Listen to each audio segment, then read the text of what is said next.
So I'm attending a MORDHEIM tournament in 2 days, but my warband is still unpainted. That means I need a simple, effective scheme that will look good on the table, while staying true to the apocalyptic, grungy mood of MORDHEIM. But there are ways to make even simple paint jobs immediately stand out with minimum time spent. So, stay a while and let me show you how to push your models to the next level in very simple steps, while I literally race against the time.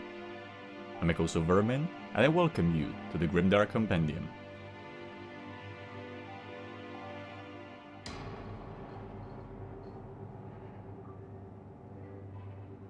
As with most of my painting nowadays, I begin with a few coats of Stynylrez Grey Primer, sprayed at about 30 psi. Stynylrez Primer self-levels into a smooth surface, and grey is a good neutral color to start from.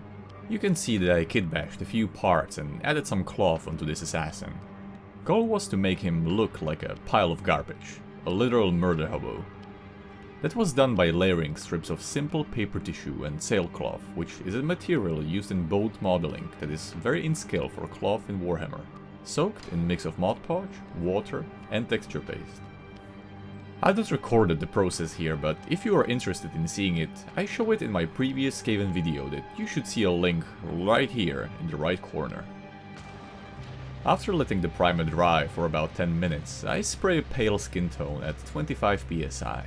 It's quite subtle by itself, through an airbrush, but it's a color that takes shading very well. You can see that here as I undershade with Reikland Flesh Shade, sprayed at the same psi from below, building it up slowly. To add mottling, little natural irregularities in the skin, I also spatter on Grimdark Crimson straight from the bottle. The skin is the focus here. It's mostly what people look at, so I choose it as the area where most of my attention will go. This means that the skin needs to be interesting with several tones, but I still need to pay attention to time spent. So I take 3 colors and glaze them into the skin. Orange leather on the eyes and fingers, then Grimdark Crimson to the middle of the eyes and nose, and the fingertips. And finally, to soften the transition between the orange and pale skin, I mix pale yellow with orange leather. I'm not being tidy here. This is a quick sketch to block in colors to help Enamels and Oils do the heavy lifting after. For the tail, I keep it simple, just a glaze of thinned red leather, letting the lighter base coat do the work. No highlights, no nothing. This is a part we don't need to spend too much time on. The same paint is also used inside the mouth. Other models in the warband have pants much more prominent than the assassin, so I'm giving them some attention here too. You could always just base coat it and let enamels do the shading, but I make base coat basically my shadow as I overbrush field grey over it, and mixed with tar brown, even adding some rough highlights with stippling motion. Field grey is also a paint I use on stones of my MORDHEIM bases, so to both differentiate it and tie the different tones together, I glaze them with Mortarian grime. The cloak has much more visual interest by itself thanks to the texture, so I just base coat it in Gobi brown and highlight the sailcloth parts with some added tar brown, even overbrushing some of the raised areas to gain more contrast and volume. Metal parts are handled in 3 steps: a black base, a steel overbrush and silver dry brush. Difference between dry brushing and overbrushing is that the latter has much more paint loaded in a brush, but otherwise the technique is the same. Bronze is treated the same way, but with decayed metal and necro gold. This makes sure I don't need to worry about shading the metals too much and build up a clean base coat, which will save time for me. Notice that this sort of sketching of volumes took place on all the prominence parts of the model, which in turn for very little extra time spent will help the enamel washes. Finally, claws, teeth and bones are done with pale yellow, followed by skeleton horde contrast paint, which again gets shading and tinting the surface into this nasty yellow, perfect for red parts. With all of the miniatures sketched in acrylics, I can apply a unifying wash of Goon's grime, just slightly thinned with mineral spirits to help it flow better but retain opacity. Unifying enamel washes are a quick way to shade, but they are not completely foolproof. Same as with acrylic washes, you want to make sure to not completely drown the miniature. You see, enamel washes have a granulation to them, especially Villainy Inks do, meaning applying too much can kill details and clog recesses. but at the same time they are much more forgiving than acrylic washes. A step as important as a good application is the reductive technique. Enamel paints, like oils, dry much slower than acrylics, taking hours to fully cure. Before they do, we can move and reactivate them with mineral spirits, which work as a thinner for enamels, same as water for acrylic paints. We mostly used Q-tips dipped in mineral spirits as a reductive tool, as they soak up excess enamel by themselves, but you can also use brushes or makeup sponges. Each of these tools remove the enamel a little differently. Q-tips can leave stray hairs, so be sure to pick those off before moving on. Tweezers are especially good for that. Since we want the enamel wash to create shading, I naturally leave it in the recesses, but remove as much as I can from the skin so there is just very little left, as I will apply another enamel wash over the skin. You could completely leave out the skin in the unifying stage with Goon's Grime, but I like it to build some very basic dark shades in the skin. The mentioned skin wash is Dystopian Brown. It's a similar color to Reichland Fleshade and Orange Leather, and it will help us set shadows. A reductive technique follows, but this time with a dry Q-tip. Reason for that is I'm not looking for removing a lot of the Dystopian Brown, but mainly spreading it around as a thin layer that we can blend into later with oil highlights.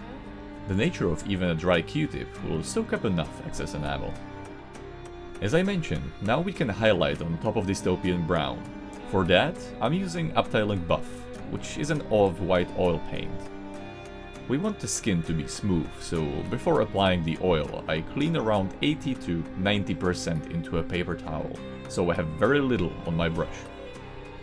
If it were a flat surface, I'd apply the oil in dots, but for the current purpose it is better to overbrush it, like I did with the paints and cloak in acrylics. This will make sure the oil catches onto the raised areas of the skin. So right now at this step we have these rough highlights on the skin, right? But how do we make the transitions? Easily. Since the oil is sitting right next to the uncured enamel, we can blend these with a clean brush in a burnishing motion. Think of it as spreading the oil around, smoothing it, and the motion will blend the paints, naturally creating transitions.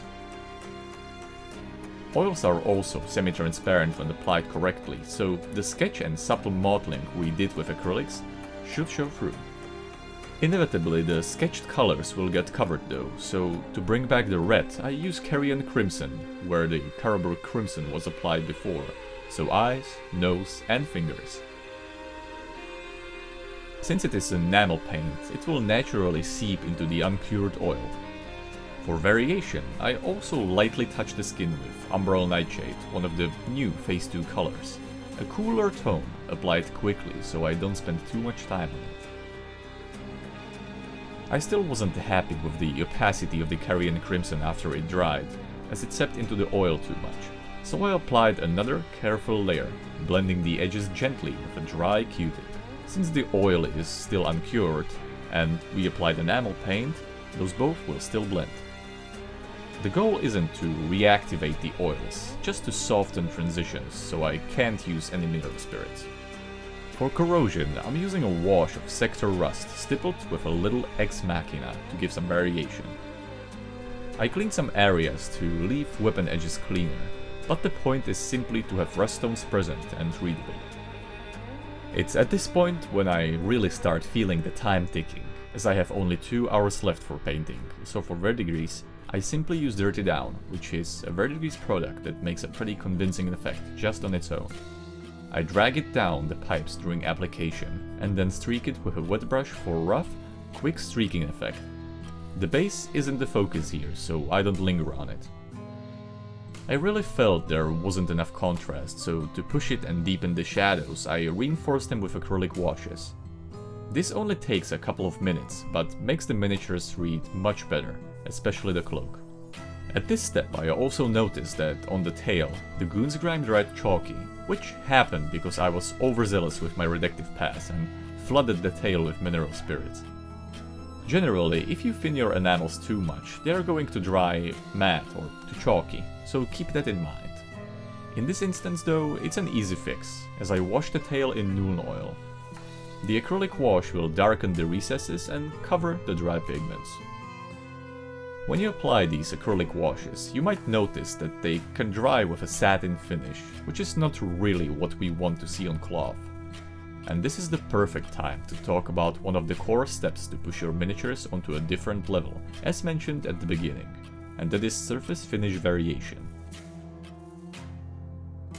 Surface finish variation is about controlling how different parts of the miniature reflect light. Some matte, some satin, some gloss. Cloth should stay flat, metals and eyes can shine, leather sits in between, wet surfaces get glossed, and so on.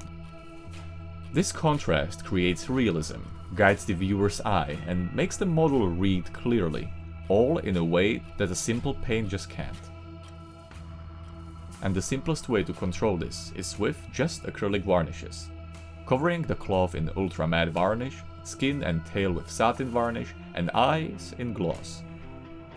But for skin, for example, I'm not covering the entirety of the skin, but rather applying it in a stippling motion that will leave some of the original surface showing through, and having a variation of finishes even on just a single surface is key. And since, for example, the Carrion Crimson I use goes to almost a glossy finish if layered, I want to keep that and not unify it under a varnish. Different paints dry in different finishes, and with enamels that often depends on how thin they are. The thinner, the matter.